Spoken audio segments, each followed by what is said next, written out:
collaboration with the Cyprus Mail. This is the Cyprus News Digest with Rosie Haralambous.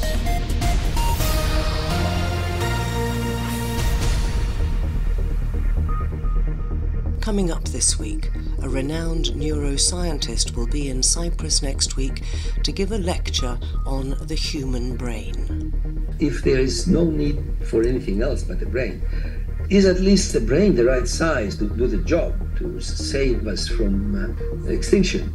And there are big gaps in the oversight of our medical professions.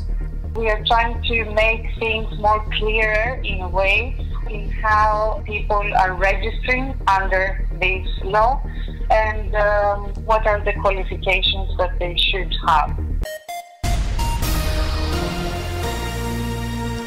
Coming up on Monday at the University of Nicosia's UNESCO Amphitheatre is a lecture entitled "Is the Brain in the Goldilocks Zone?" And the speaker is Professor George Paxinos, and he's mapped the brain and made, if you like, an atlas of it. That's my understanding anyway, George. I think I'm going to be way out of my depth on this, but do tell us about the importance of understanding the workings of the brain, because it affects pretty well every part of our lives, doesn't it? Indeed. Now, the workings is someone else's job. I actually do just the structural maps of the brain. I used to study behavior, but then I lost my way and have been studying the connections in the morphology of the brain and how our brain is related to other brains, to other mammals, and even birds. I do atlases of the brain. An atlas is like a street directory or a Google map. It assists you to find your way. Atlases, in some ways, are like theories. That is, if you are in an unknown territory, you open an atlas and you try to find the landmarks and find the correspondence of what you are seeing to what the atlas is saying. And once you do that, you find the corresponding landmarks, then you can determine all the other areas where you are at. If we want to say something more about the purpose of doing these maps, is that scientists, by and large, want to construct animal models of disease. Nothing pleases a scientist more than producing a model of Alzheimer's disease, Parkinson's, epilepsy, schizophrenia.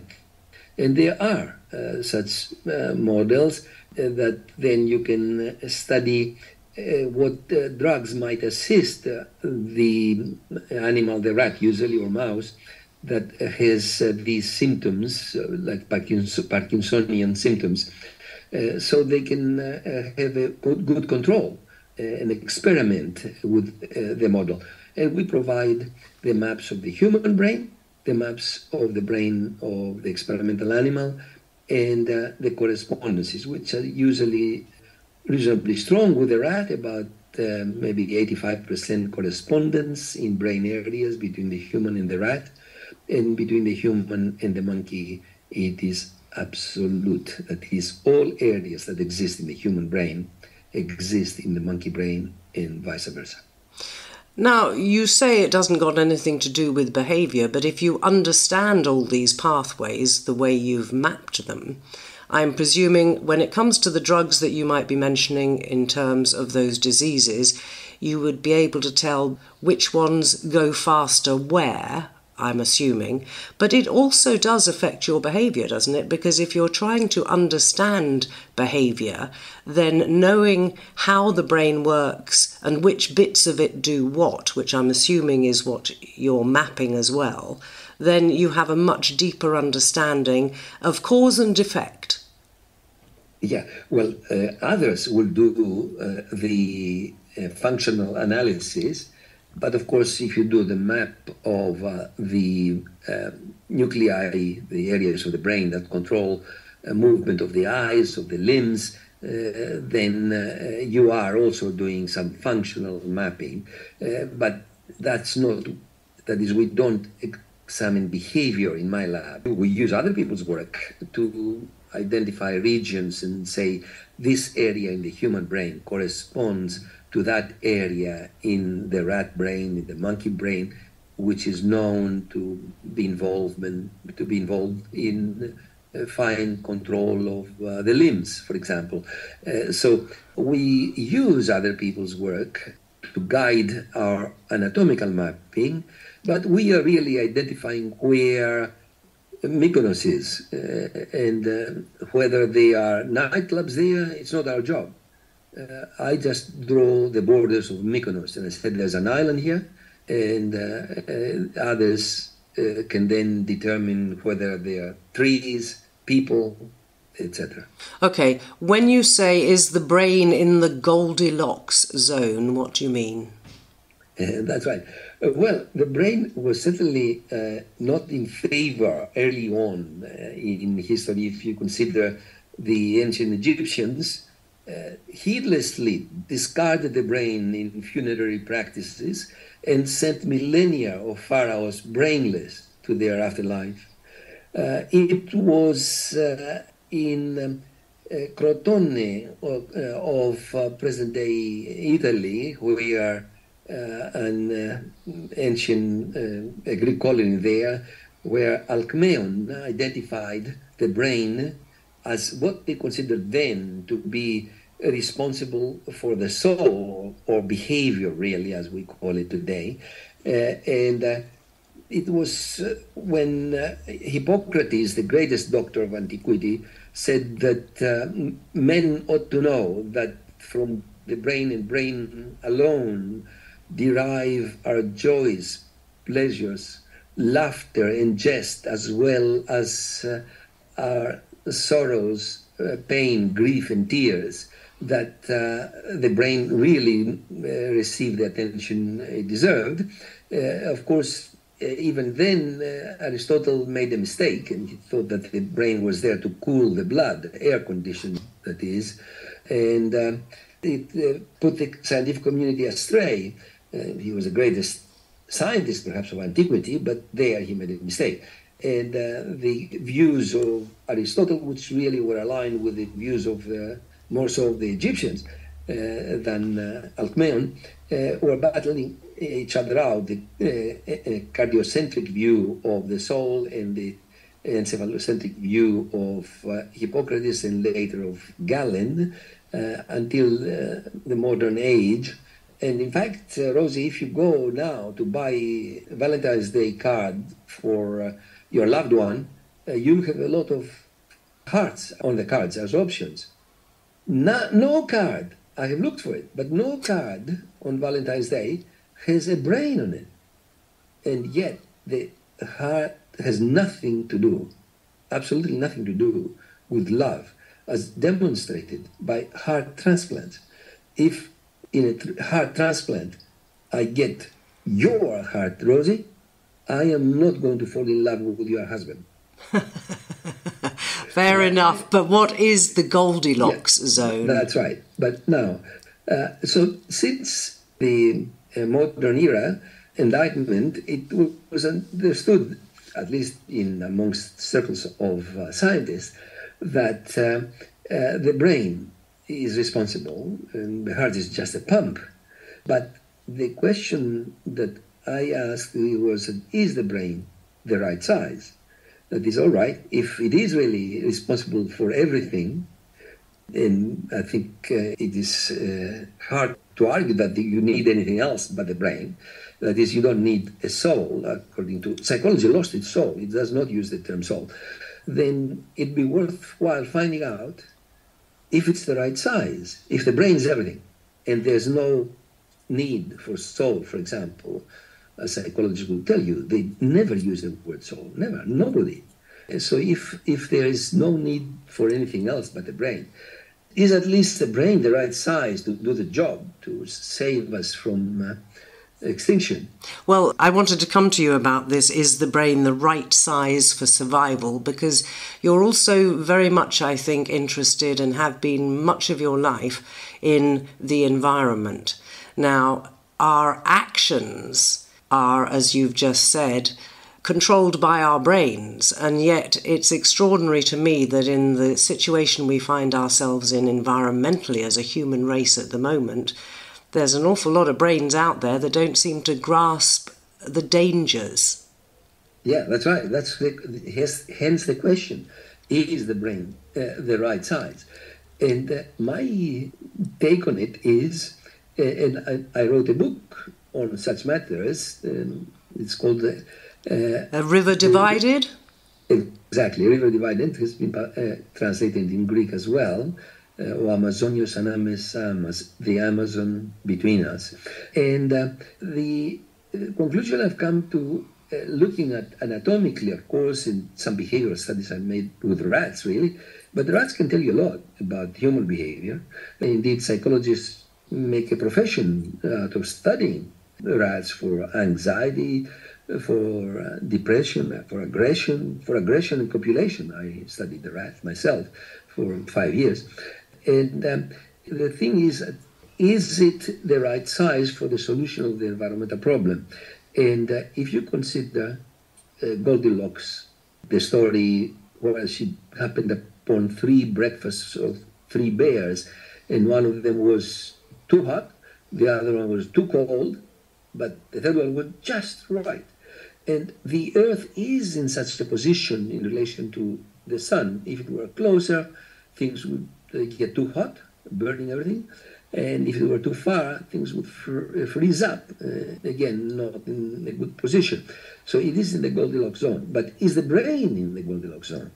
And in my view is that if the brain were smaller than what it is, incapable of supporting language to the degree for us, I mean, other animals have communication skills as well, but not to the degree we do, then it would not have been able to support technology, to produce technology which today threatens existence. If, on the other hand, the brain were larger than what it is, it might possibly have understood the problem, even solved it. And my conclusion is that the brain is not in the Goldilocks zone. It's not small enough. The chimpanzees are not threatening the planet, not themselves, not us. It's not large enough to understand these things, even to understand the science, even to have the emotional, motivational capacities, to at least believe the scientists who are studying these things. The scientists can get you from London to Cyprus without dropping you over the Alps. Well, trust them on this as well. They are the only ones who can really measure what's happening to the planet and tell you what's required. And they've been saying this since, I've been following this since the late 60s. My first demonstration against the car was back then. And I am not impressed with the cognitive, motivational, and emotional capacities of our brains. The brains confer to us, which are not all that different in many ways, at least the motivational and emotional, to those conferred by the brain of the chimpanzee to the chimpanzee. So you've mapped all these different channels. What has it taught you about whether or not there is any way that we could use your atlases to perhaps adjust the way we think about things or our approach to things? I know we're back to behaviour again, but it seems that all the things you've talked about with regard to the environment actually are behavioural problems.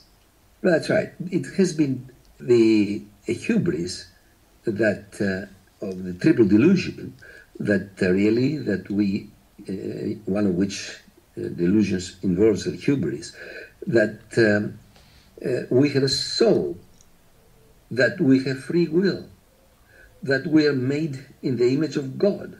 Rosie, I can tell you, in whatever else you might resemble the divine, in your brain, you're made in the image of the chimpanzee. And the problem that we have to solve, the environmental problem, is not a minor one. Just to borrow from my granddaughter of 8 years of age, I asked her one morning as I was taking her to school, tell me something you would do today that will not pollute. And she said, running. I said, that's good, but if you run, you wear out your shoes quickly, and therefore more shoes have to be made for you, and that pollutes. Then running without shoes. I said, that's nice, but if you run, you increase your appetite, and then more trucks will come to this city with slaughtered chicken for you to eat. She said, then sitting on a chair. I said, that's very good, but to make the chair, you have to cut a tree. Then she said, lying on the ground naked. It's hard to think of something you do that does not pollute. And to make matters worse, we are not following the ancient dictum to know thyself, to know that we are just chimpanzees with a larger brain, far larger, but that's a specialization. We are also an animal. There is no evidence that there is anything else in us that's somehow divinely inspired. And yet we follow that delusion of thinking that we have a soul, something that's not necessary even for psychology, let alone for anyone else. And that we have freedom to decide. No, we are just a product of our environment and our genes. There's nothing else to determine that can determine behavior, can influence behavior. In the march of genes, environment, there's no crevice through which freedom can walk in, free will, and influence behavior. So we are doing these things and saying these things because of our background. If we were in a country where other things are done, like stoning women for allegedly burning their holy books, we might be participating in that stoning. As much, certainly, we will have an equal chance to participate in the stoning to the chance people born there now have in participating in the stoning. It's the old nature versus nurture problem, isn't it? But I want to ask you about something else, and that's the ethics involved.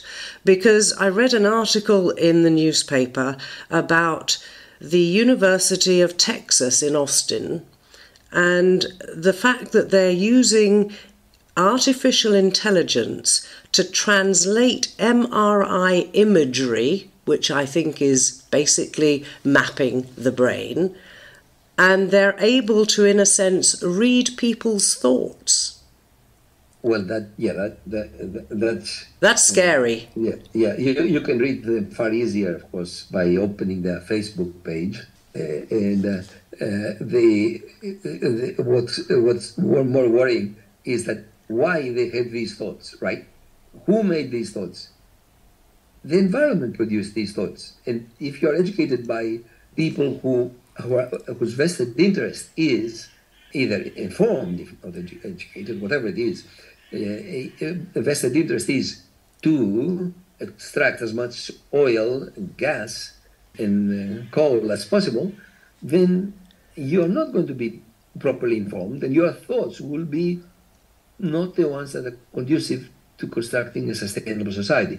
Something, of course, which will not be easy, because if you look around you, just about anything you do, the car, the airplane, the stove, the electricity, it pollutes. So who determines your thoughts? That's what's concerning me more. Who manufactures your consensus? And at the moment, the consensus is to increase wealth. Well, that's inimical to constructing a sustainable society.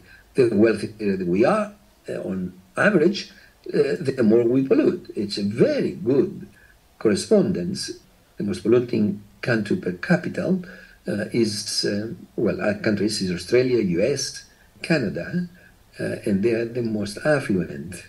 And look at the paradox that Australia, the first continent to be degraded by climate change, in the wake of the largest fires on Earth, and before the almost certain loss of all corals in the Great Barrier Reef and elsewhere, remain the largest exporter of brown coal in the world. So there's no hope. I don't see a hope that we will construct a sustainable society. But on the other hand, there's nothing more important than trying to do that. And that's why I wrote that novel, which incidentally took me 21 years to complete.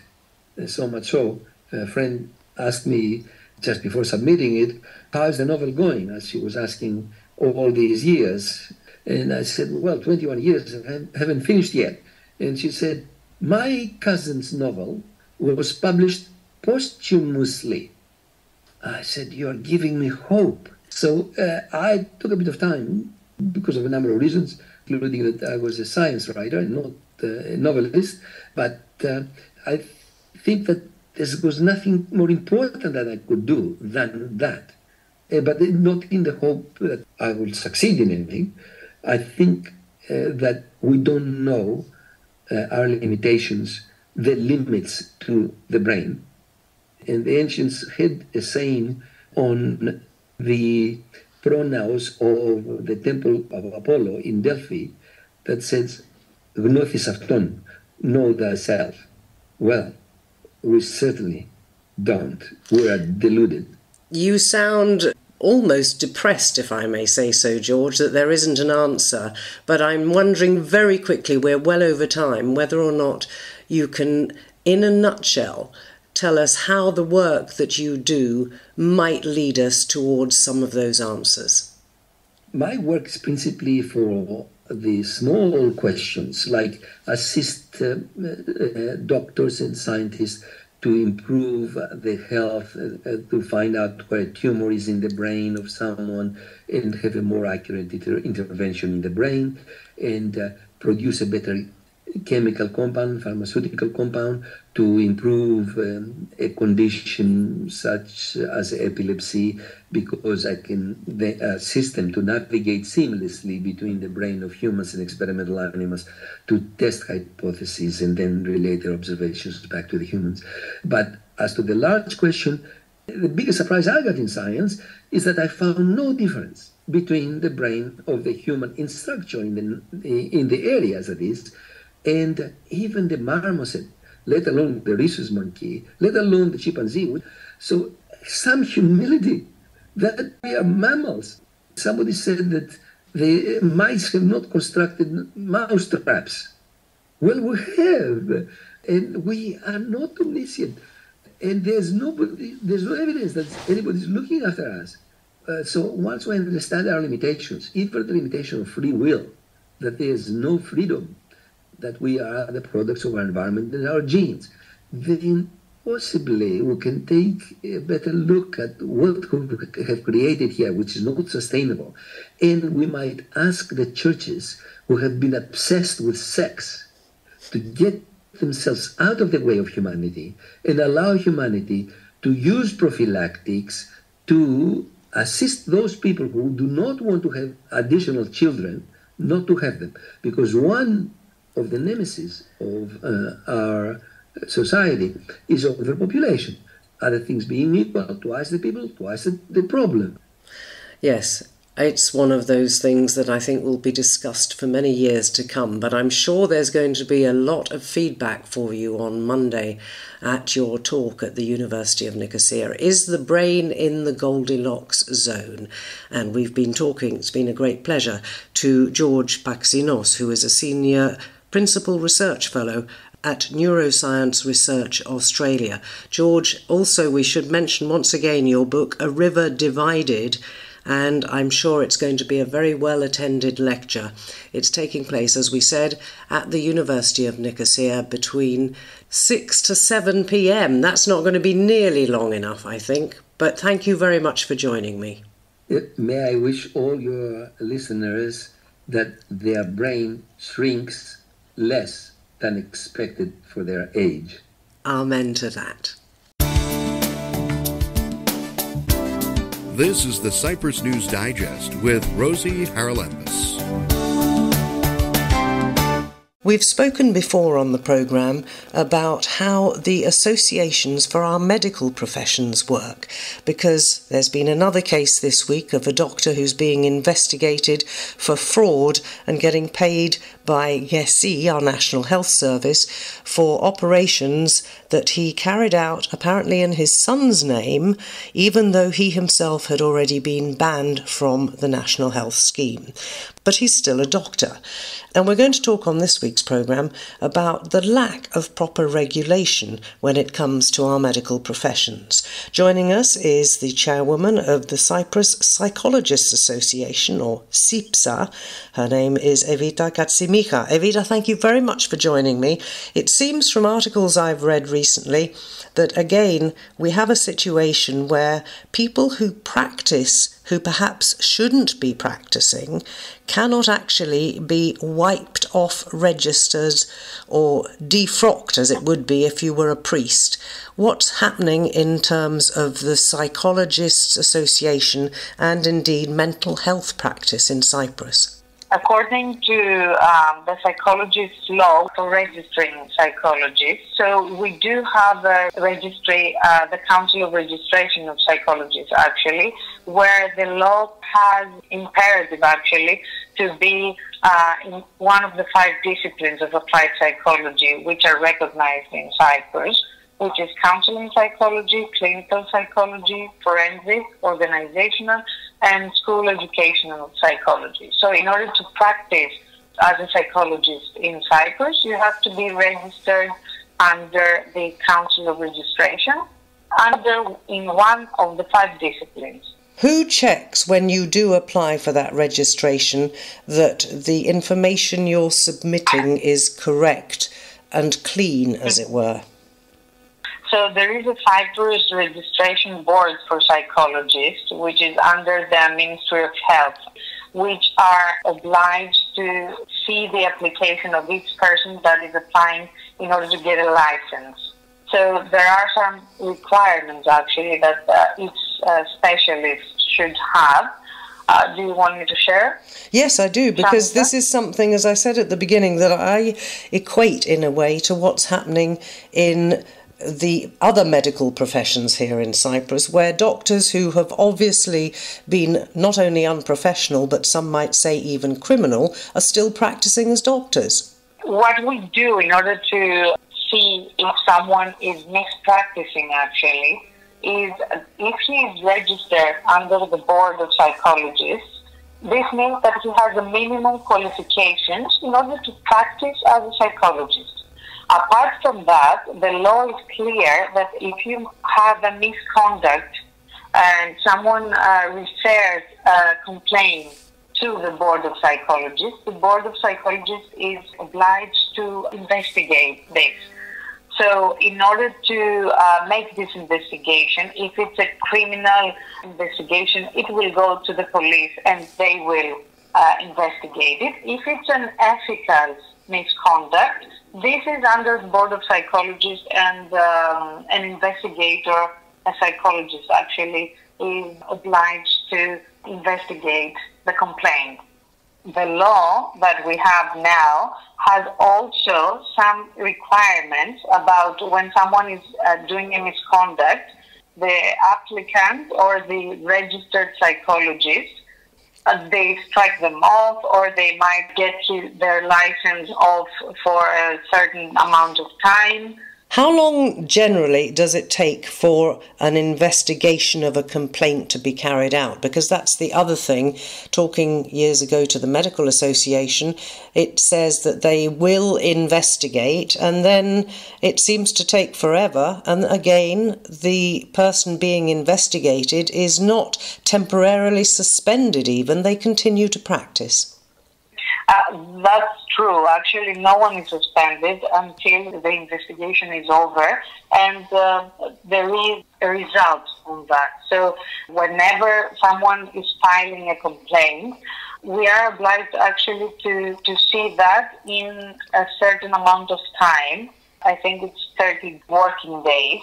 But actually the investigation process might take longer because the investigator will have to communicate with the person that is filing the complaint afterwards with the psychologist and then write a report which will say the result of their investigation. So as you can understand, this might take a while. That is a problem, isn't it? The other thing is who does the investigating, because it's very difficult to see how other professional colleagues will want to investigate a colleague. That's true. It's difficult for us to find colleagues that they want to investigate their colleagues. If I can talk about CIPSA, how we do the process, is that we try to find a fellow licensed psychologist that might not have any conflict with the colleague or with the one that filed the complaint. So we try to be as objective as it can. So we have some people that they have done this before, and they are equipped actually to follow the procedure. Could things be, if you like, tightened up a little bit to make it much more transparent who is making complaints, who is investigating those complaints, and, as you say, putting a time limit on how long those investigations should take? Because if somebody does feel that they need to make a complaint, one assumes it's fairly serious. This is a very good suggestion, actually. That is something that we must follow and do in our law as well, because now we do not have so transparent, if I can say, procedures, that we have clear limits of when and how and who is doing the investigation. So this is something that we might follow up through the new legislation that we are processing at the moment with the Ministry of Health. And this is a good suggestion, actually, that will make people file their complaints in a more reassuring way that it will follow through. Well, yes, it would give people a lot more confidence, I think, in the profession. What else is in this legislation that you're drawing up? What improvements are you trying to make? We are trying to make improvements also on continuing education of psychologists that at the moment the law does not have. We are also trying to find new ways of people that they are misconducting to have certain consequences apart from deletion and apart from license held up for a certain time. That might be continuing education, that might be other things that a licensed psychologist could undertake during the period that this might undertake. And apart from that, we are trying to make things more clearer in a way in how people are registering under this law and what are the qualifications that they should have. Yes, because at the moment I think it's carrying out 1,000 hours of supervised practice, but supervised by whom? Who checks that? As you said, there have to be 1,000 clinical hours. At the moment, the clinical practice is supervised by universities. And are those universities in Cyprus or abroad, or do we recognise any university? Actually, we recognize any university that is recognized by the Republic of Cyprus. So for the moment, we have European universities, international universities that are recognized, and Cyprus universities, of course. But not the ones in the States that you can buy a degree from, as we've heard recently in the news. All right, well, let's see what happens and whether or not these new regulations get into the legislation. Evita, thank you very much for telling us all about it. Thank you very much, Rosie. That is Evita Katsimicha, chairwoman of the Cyprus Psychologists Association.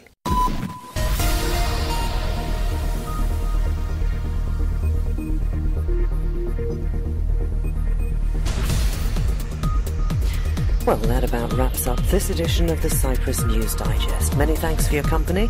Hope you'll join me next week. Till we meet again, take care and God bless. Bye-bye now.